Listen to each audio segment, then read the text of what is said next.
السلام علیکم دوستو، مولا علی علیہ السلام کے اقوال جو آپ کی سوچ اور زندگی کو بدل دیں گے۔ مولا علی علیہ السلام نے فرمایا، عقل دو طرح کی ہوتی ہے، ایک عقل طبعی اور دوسری عقل سماعی۔ انسان عقل سماعی سے کوئی فائدہ حاصل نہیں کر پاتا اگر اس کے پاس عقل طبعی نہ ہو۔ یہ بالکل ایسے ہے جیسے اگر آنکھ کی بینائی نہ ہو تو سورج کی روشنی بیکار ہے۔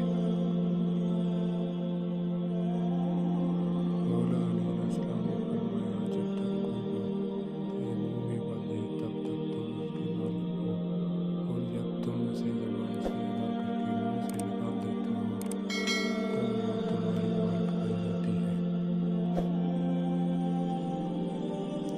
مولا علی علیہ السلام نے فرمایا، جب کوئی آدمی کسی دوسرے آدمی کے عیب کی تلاش میں رہتا ہے تو ایک وقت آتا ہے کہ اسے اس کا کوئی نہ کوئی عیب مل ہی جاتا ہے۔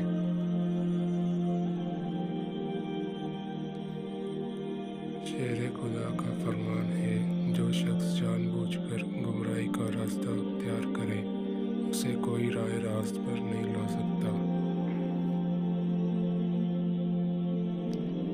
حیدر کرار نے فرمایا، کبھی اچانک تمام کام درست ہو جاتے ہیں اور کبھی طلبگار ناکام رہتا ہے، اور میں نے اللہ کو اپنے ارادوں میں ناکامی سے پہچانا۔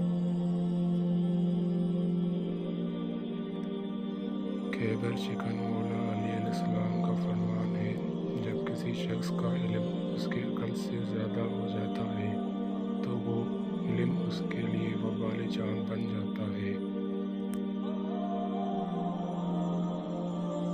علم کے شہر کے دروازے سے اعلان ہوا، یقین کے ساتھ سوئے رہنا اس نماز سے کہیں بہتر ہے جس کے پڑھنے میں یقین شامل نہ ہو۔